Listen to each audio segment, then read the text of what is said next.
Gender fluidity and other fables. Understanding the harm of the transgender movement. If I were to choose one work of fiction that mirrors our culture today, the classic story of Alice in Wonderland is probably the best example. Here, Alice finds herself in a crazy mixed up world where nothing is as it seems. Make-believe fables and stories like this one are just that, fiction, not reality. Today it seems like we have tumbled down a rabbit's hole and find ourselves in a culture that has undergone a radical change. Rationality and reason are turned on their heads, and logic has faded away like the Cheshire cat. Let's take a closer look at how the transgender movement is normalizing a psychological disorder that is becoming educational policy in many schools across the country. The transgender movement is distorting language, reconstructing sexuality, and harming children. Let's look first at distorting language. Words have meaning, and when someone transforms them and doesn't tell the public they are doing so, they are intentionally deceiving people. People think they are in agreement with one thing, but do not realize it now means something else. Today, traditional terminology is being dispensed with. Words are being redefined and twisted from their original meaning. New words and new pronouns are being invented based on personal preference lifestyles, and we are all expected to be in agreement and comply. In Lewis Carroll's story, Through the Looking Glass, we see the absurdity of this when Alice questions Humpty Dumpty on his use of a word that does not make sense. Humpty Dumpty replies, "When I use a word," Humpty Dumpty said in a rather scornful tone, "it means just what I choose it to mean, neither more nor less." "The question is," said Alice, "whether you can make words mean so many different things." "The question is," said Humpty Dumpty, "which is to be master, that's all." The gender advocates are masters at inventing new language. It is not gender that is fluid, it is their language that is. George Orwell's novel 1984 depicts a world like today where the meaning of words is topsy-turvy, known as newspeak. Today, the gender advocates have taken the term gender through what Orwell called the Department of Truth, reworking it to mean something completely different. The dictionary defines gender as the fact of being male or female. Two genders. Gender is determined by your chromosomes. It is not determined by what you wish or think it should mean. Here is the definition of gender identity. Gender identity is a person's understanding or feeling about whether one is male, masculine, or female, feminine, emotionally and spiritually, an individual's inner sense that one is a man or a woman. This definition is from the Minnesota Department of Health in their guidebook, Health and Well-Being, a professional's guide to lesbian, gay, bisexual, and transgendered youth health.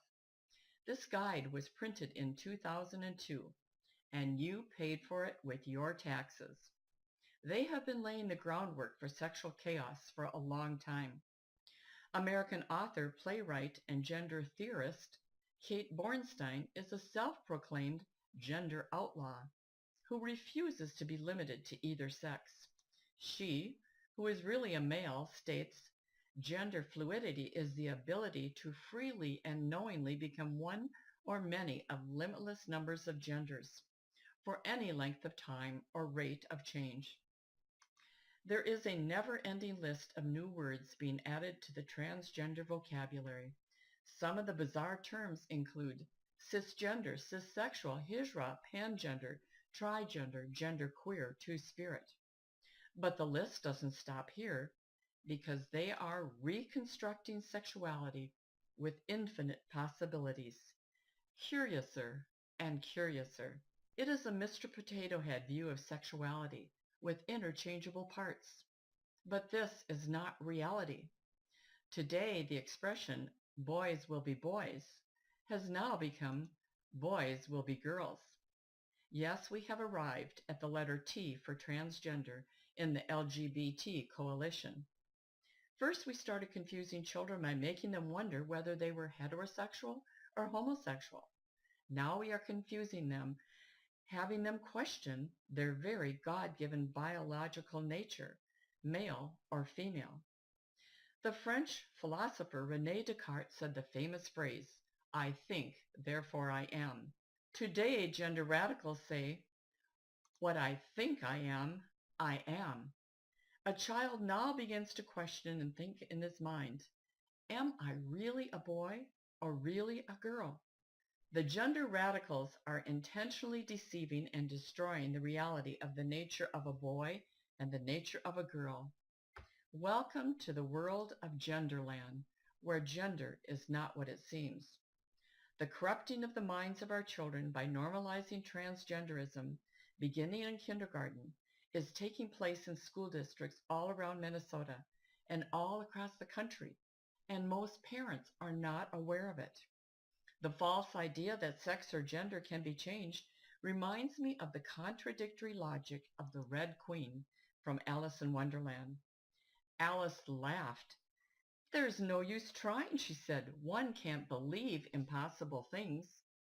The Queen replies, "I dare say you haven't had much practice. When I was your age, I did it for half an hour a day. Why, I've sometimes believed as many as 6 impossible things before breakfast." Let's look at who is helping to bring these impossible things into the classroom. In 2008, a survey was administered by a student from his Gay Straight Alliance, a homosexual student club. It was administered in 30 high school classes at Anoka Senior High. The survey, entitled Perceptions of Human Sexuality, had 41 questions. Here are 2 of them. What is your sex? Male, female, transsexual, prefer not to say. What is your gender? Question number 2. Notice how sex and gender are separated, giving students expanded choices of gender beyond male and female. Here are the choices they were given. Man, woman, androgen, multigender, intergender, bigender, third gender, two-spirit, agender, gender fluid, transgender, MTF, woman in male body, transgender FTM, man and female body, pangender, other, not sure, prefer not to say.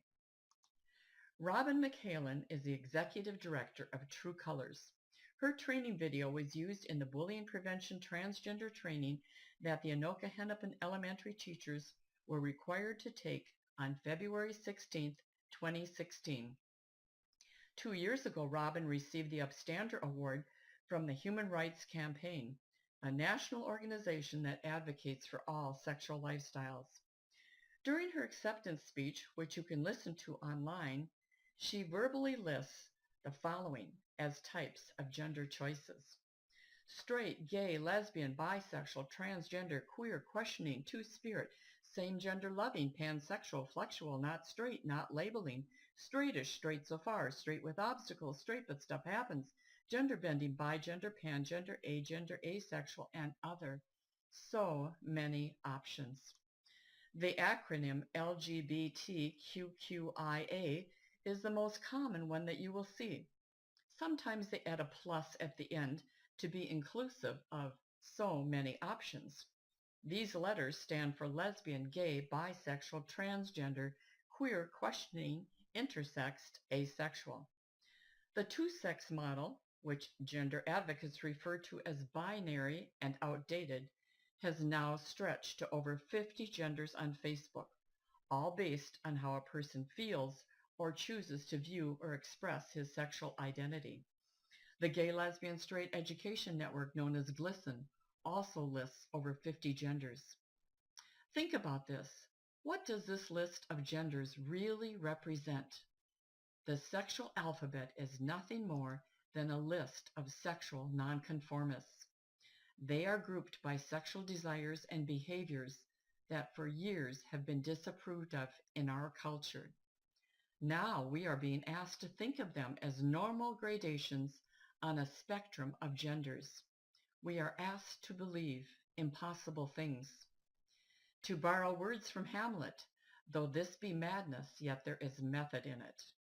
The goal of the sexual liberation transgender movement is to remove any and all barriers against any sexual behavior.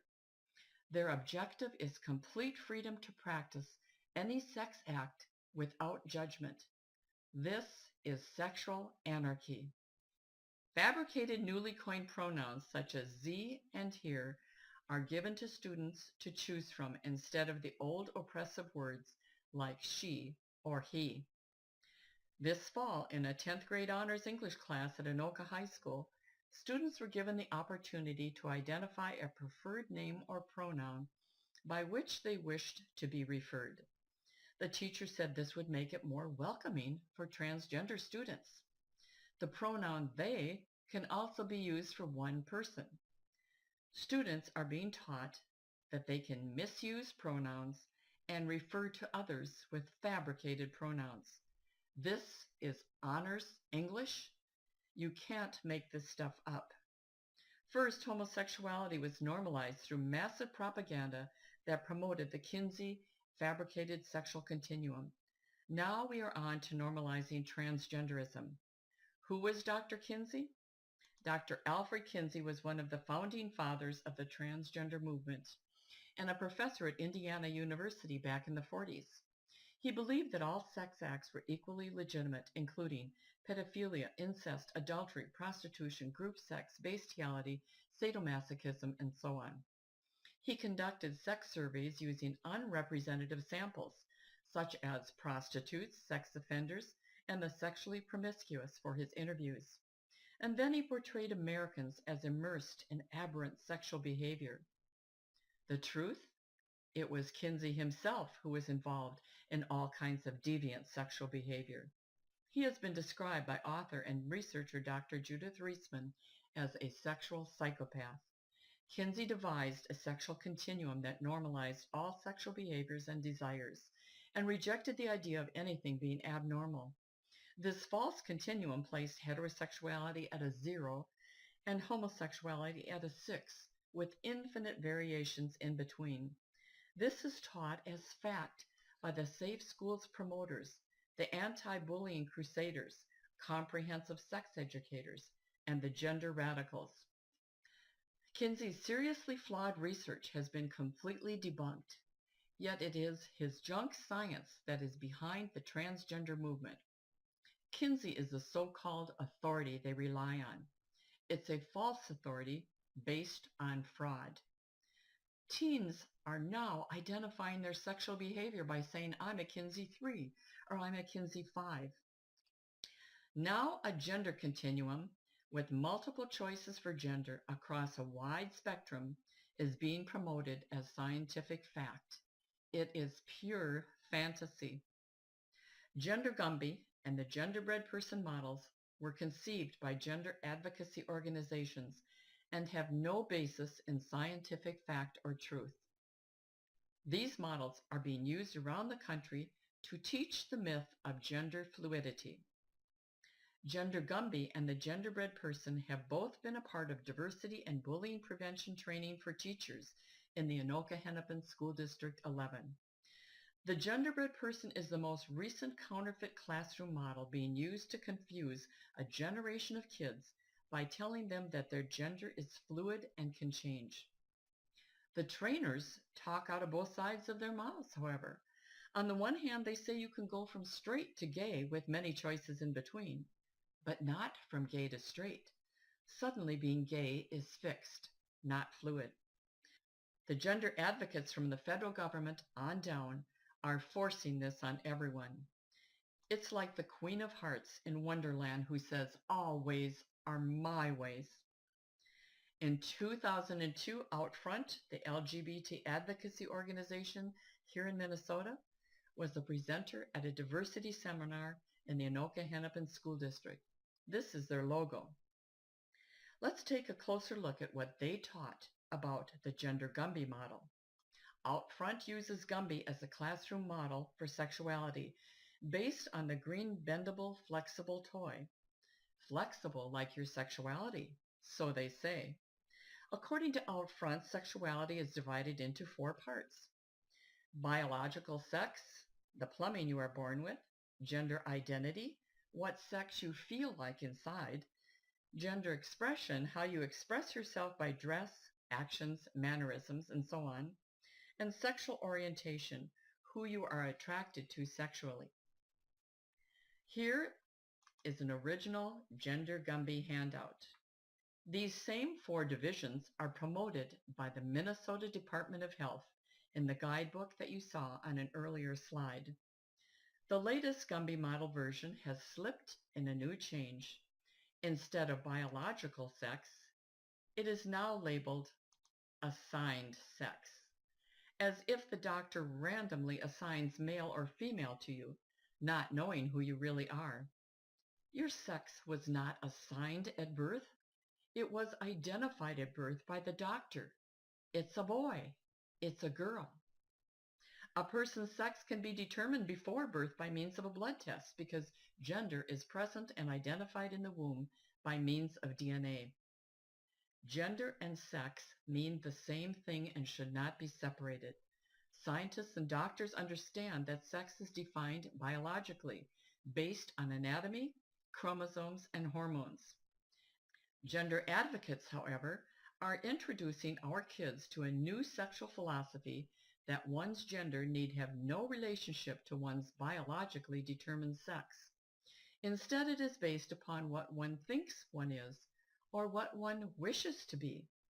The latest attempt to confuse our young children is the genderbred person, not the gingerbread man, the genderbred person. This false construct is being taught to teachers in professional staff development courses and diversity classes in Minnesota and all around this country. This training was held for the elementary teachers in the Anoka-Hennepin School District on February 16, 2016. This genderbred person model was taught to our teachers as fact. Here is the cover of the handout packet. On the inside, in the handouts, teachers were directed to use gender-neutral terms that were inclusive. According to the teachers who attended, they were told by instructor Robert McHalen in the training video not to call children boys and girls, but instead to say, "Good morning, friends." The gender advocate trainers are also moving into the nursing realm. A nurse in the Seattle area contacted me. They recently had a training session in transgenderism, and the nurses were presented with the same genderbred person model for sexuality, including the same 4 divisions.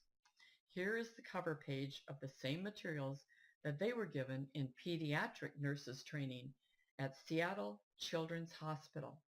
Remember, there is no legitimate science behind this, and that brings us to the last section, harming children. Dr. Haim Janot, child psychologist, said, "Children are like wet cement. Whatever falls on them makes an impression." What children learn about transgenderism in the classroom, especially at a young age, makes an impression on their young minds. This is why this kind of teaching is so dangerous.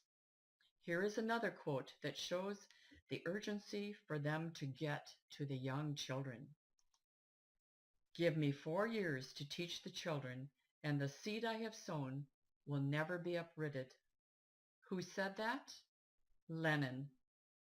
Consider what is happening in England, where they are seeing a rapid rise in the number of primary school-age children, some as young as 4 years old, who are beginning to transition their gender, up to 80 primary school-age children a year. Why is this happening? One reporter says that there is a cluster effect across the country, with children following one another in the same school, a school where a teacher is promoting transgender ideology. Do you see how dangerous this is? If your child has a teacher who is teaching transgender ideology, pull them out of that class immediately. If we don't tell children the truth that it is impossible to change someone's gender, then a child's world becomes one of imagination and fantasy, pretending to be the opposite sex. This is emotionally dangerous for the child. This year, teenagers in England were given a gender survey with 25 options to choose from, including trigender and demi-boy. This bizarre survey was produced by the government-sponsored Children's Commissioner for England. The students were told that they could choose as many as they wanted from a variety of choices. A newspaper columnist said that the schools were unnecessarily making all students question their basic identity. A Daily Mail editorial added that the survey could prompt uncertainty and distress in the minds of all too vulnerable adolescents. We teach children to respect authority and to respect their teachers. What are they to think when they have a teacher that promotes this kind of misinformation? Canadian Mark Zucker from the Centre for Addiction and Mental Health in Toronto conducted a study that revealed the harm done by this kind of transgender promotion in the schools. He discovered that transgenderism was more prominent and persistent among children when it was promoted by adults. It is interesting that the name of the organization that lobbies for families who have bought into this science fiction is called Mermaids, a fictitious character not based on reality. This is Fantasyland. Although they are currently teaching gender Gumby and the genderbread person models to adults as though they are scientific facts, I think you can see that their intentional use of well-known toys and storybook characters reveals who they are really targeting: our kids. Your children will pay a high price for the seeds of sexual confusion that are being sown in their minds when they learn about gender identity from a transgender-trained gender radical teacher. Today, many sexually confused kids who are deceived by the false genderbread person model are being devoured by the lies of the gender radicals. Some young girls who feel their gender is that of a boy are binding their healthy breasts in denial of their female identity. The breast binders that young girls can buy are a dangerous health risk. They can cause tissue injury, bruising and fracturing of ribs, lung collapse, spinal problems, low blood flow to the heart. This could result in heart attack, decreased lung capacity, with their lungs only functioning to 30 and 40%, decreased blood flow in the lymph nodes in the breast area. This could cause clots, damage to circulation, and can lead to lymphatic cancer due to the bacteria buildup and clogging of the lymph nodes, and permanent loss of sensation in the breast, chest area. Where is the science behind gender Gumby and the genderbread person? There is none. In fact, the creation of the genderbread person is credited to social justice comedian Sam Hillerman. This is no laughing matter. And the term gender identity was coined by Dr. John Money, a pedophile who was a disciple of Dr. Alfred Kinsey. As parents and teachers, we must make our schools safe by keeping the make-believe transgender movement out of our elementary and secondary schools. We must be committed to upholding and reinforcing the healthy ideals of male and female, and favoring a world that recognizes biological reality and rejects normalizing personal delusions. In 2012, the APA announced that the term for transgenderism, gender identity disorder, or GID, would be replaced with the term gender dysphoria, a more neutral term with less stigma. This is now in their latest version of the Diagnostic and Statistical Manual of Mental Disorders, the DSM-5. It is still a psychological disorder no matter what new name you place on it. When a male thinks he is a female, or a female thinks she is a male, a serious mental health issue exists. They are rejecting the idea that sex is given by nature, by nature's God. When you reject nature, you reject reality. They believe that the real reality is in your mind. When someone with anorexia looks in the mirror, they see someone that is fat. When a person with gender identity disorder looks in the mirror, they see someone of the opposite sex. We do a great disservice to anyone with anorexia or a sexual disorder by telling them that the false reflection they see is reality. Sexually confused children need adults who will seek legitimate counseling to help them function in the real world. This is a disorder that deserves understanding and treatment, not a right that needs defending and affirmation in the elementary classroom. Walt Heyer is a man who thought he was a woman trapped in a man's body. His gender identity disorder was triggered when, as a little boy, his grandmother would dress him up like a little girl while babysitting him on the weekends. She would tell him how cute he looked as a little girl. She never praised him as a little boy. Later in life, Walt married and continued to carry his feelings of gender confusion with him. He said that he could not get that girl out of his head. Walt says that transgenders are not born that way, but made out of early childhood impressions. Walt Heyer eventually divorced his wife and transitioned to a female. He had his male organs removed and lived as a female for several years. Much to his dismay, he discovered that he was still unhappy and dissatisfied with his new identity. The sex change had not solved his psychological problems. Changing genders does not fix underlying problems. That is why the suicide rate is extremely high for those who have sex change operations. The suicide rate among transsexuals is 30 to 50%. Walt says that gender surgery changes people in more ways than one. After surgery, they are neither man nor woman, but plastic surgical configurations of male or female that do not fit into either world. This is tragic. You can see why the suicide rate for transgenders is so high. Walt finally got legitimate help to understand the cause of his disorder and transitioned back to his God-given identity as a male, now minus certain body parts. I highly recommend that you read his book, Paper Genders. His website is sexchangeregret.com. Walt is helping so many sexually confused people. Dr. Joseph Berger, a Distinguished Life Fellow of the American Psychiatric Association, states, "The medical treatment of delusions, psychosis, or emotional unhappiness is not by surgery. Cosmetic surgery will not change the chromosomes of a human being. Cosmetic surgery will not make a man become a woman, capable of menstruating, ovulating, and having children. Cosmetic surgery will not make a woman into a man, capable of generating sperm that can unite with an egg or ovum from a woman and fertilize that egg to produce a human child. These are the scientific facts." He also says that from a scientific perspective, being transgendered is a psychological issue, emotional unhappiness, and cosmetic surgery is not the right treatment. He concludes that there is no medical or scientific reason to grant any special rights or considerations to people who are unhappy with the sex they were born into.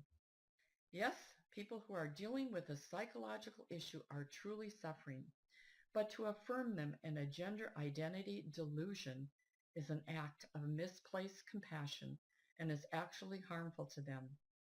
Dr. Paul McHugh, the former chief of psychiatry at Johns Hopkins University, states, "We have wasted scientific and technical resources and damaged our professional credibility by collaborating with madness rather than trying to study, cure, and ultimately prevent it." He warns against treating all sexual leanings as normal. He says that when we tell confused children that they can be the opposite sex, we set them up for seeking hormone shots and surgically amputating their normal organs. Going along with the delusion only makes the problem worse. Gender is not fluid. It is our feelings that are fluid. Our feelings change, and our feelings often deceive us. Where will we draw the line? We must draw it at reality. We cannot continue living in a feelings-based fairy tale world because the end result will not be happily ever after. School-age children need the guidance and willingness of adults to stand up to this nonsense that has harmful real-life consequences. For children that are sexually confused, there is good news. Dr. McHugh reported that studies from Vanderbilt University and London's Portman Clinic of Children reveal that over time, 70% to 80% of gender-confused children spontaneously lost those feelings without any special counseling or help. We need to let children work through these phases and not affirm them in a false identity. Some well-meaning counselors are making a huge mistake and are harming kids when they encourage parents to allow their boys, for example, to wear dresses. Right now, the gender radicals in every state are pushing to make all bathrooms and locker rooms designated gender neutral, both sexes using the same facilities so as not to discriminate against transgenders. The federal government has been expanding Title IX, known as the Anti-Discrimination Law. They inserted meaning into the law that did not exist. It has been stretched to include protection for all sexual lifestyles, and they did it by changing the language. Sex became gender, gender became gender identity, and gender identity embraced transgenderism. The original intent of Title IX was to have equity for both sexes, male and female, and increased opportunities for women to participate in sports. The U.S. Department of Education has been sending out so-called clarifications and expanding the original intent of this law. These clarifications have not been passed by Congress. The Department of Education has invented a definition of discrimination. It is now considered discrimination against transgenders if you don't allow males and males who dress as females to use the bathrooms and locker rooms designated women only. This insanity will put every woman and child at risk of privacy loss and sexual assault. This year, the mayor of Houston, Texas, forced through an ordinance called Prop 1 that opened up all public bathrooms to the opposite sex. But the people fought back. Let's look at this commercial they made that warns about what will happen. Houston's Proposition 1 bathroom ordinance. What does it mean to you? Any man at any time could enter a woman's bathroom simply by claiming to be a woman that day. No one is exempt. Even registered sex offenders could follow women or young girls into the bathroom, and if the business tried to stop them, they'd be fined. Protect women's privacy. Prevent danger. Vote no on the Proposition 1 bathroom ordinance. It goes too far. The mayor was furious about this and said it could never happen, so they made another commercial. Well, you have seen the ads urging a no vote on Houston's anti-discrimination ordinance. That's the ad where a man follows a little girl into a bathroom stall. Yesterday, Mayor Parker, who strongly supports the HERO law, called the ad absurd. They are lies. They are misinformation. This just doesn't happen. This just doesn't happen. This just doesn't happen. Police at Parkland Hospital cited a transgender woman for disorderly conduct for using a woman's bathroom. The 56-year-old transsexual is on the sex offender's website. She was convicted of sexual assault and indecency with a child in 1990. The victims were both teenage girls. A female patient at Parkland Memorial Hospital went into the ladies' room.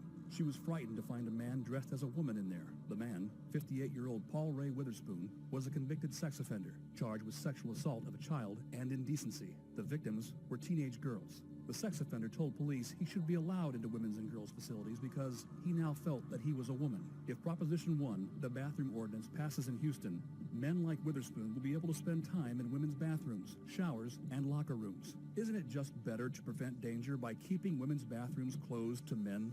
Vote no on Proposition 1, the bathroom ordinance. No men in women's bathrooms. The people won and got the ordinance dropped. We can fight back as well. It's time to protect our children. We are standing on the edge of a cliff with a blindfold on. It's time to open our eyes and step back from that cliff before any more young people are harmed. And it's time to take the necessary steps back to reality to make our schools safe once again. Dr. Cretella of the American College of Pediatricians said, "No child should be harassed for his or her unique characteristics, and no group should be singled out for special treatment. It is both in keeping with his spirit of respectfulness and imperative for the optimal health of all students to avoid all curricula, books, and other media and policies that promote gender fluidity ideology. We cannot let the gender radicals continue to spread this dangerous transgender ideology that is forcing all of us to believe impossible things. Fables like Gender Gumby and the genderbred person reject truth and create false fantasies in the minds of children. This rejection of truth is choosing illusion over reality, fables over fact, an Alice in Wonderland world of distortion and make-believe. Alice confronted the card soldiers who were running after her. She turned, gave them a kick, and said, "Why, they're just a bunch of cards." The whole transgender movement is a house of cards, and we can knock it down. Courage is contagious and inspiring. When you take a stand for the truth to protect kids, others will stand with you. Someone once said, "There is nothing more precious than the innocence of a child." That is what is being stolen from the children who are exposed to transgender ideology. It is time for everyone to take action to protect the children from this harmful gender fluidity fantasy. Edmund Burke said, "No one could make a greater mistake than he who did nothing because he could only do a little."